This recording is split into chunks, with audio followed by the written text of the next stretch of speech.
It might have been 10 years ago, but for Mai Tay, it still seems like yesterday. She had just been released from hospital after giving birth and was carrying her newborn infant in her arms when a wall of water smacked into her, knocking her baby boy from her grasp. Two of her other children were also never seen again. When I'm working, I can forget what happened. But when I see other families with their children going to eat, I feel so sad. If they were alive, we would be like that. I can't forget it for one day. Mai Tay is originally from Myanmar. Like thousands of other migrants, she was working here in southern Thailand in the fishing industry when the tsunami struck in 2004. It's thought around 2,000 Myanmar migrants were killed in Thailand. No one knows for sure, as many were here working illegally.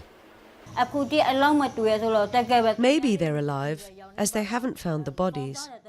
Maybe they're with other people. Maybe they will appear one day, as there are refugees. Maybe my kids are there. I keep thinking like that, so I can't leave this place. Most migrant workers here do low-paid and low-skilled jobs. When the wave hit, many were near the coastline and had no chance of escape.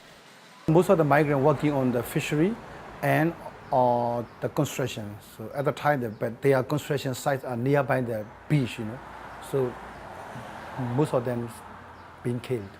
After the tsunami struck, the world's biggest forensics investigation began to try to reunite bodies with their families, a task made all the more difficult by the mass deportation of over 2,500 migrants in the aftermath of the killer waves. At this cemetery lie the remains of hundreds of unidentified people, as well as those waiting to be collected. Deepa came last month for her father's remains. After 10 years, I finally saw them. It didn't make me feel good. In some ways I'm happy, and some ways I'm sad. I never found out anything about what happened to my mom and my sister. Both Mai Tay and Deepa are rebuilding their lives in southern Thailand, but 10 years on, both must live with the knowledge they'll never know exactly what happened to their loved ones.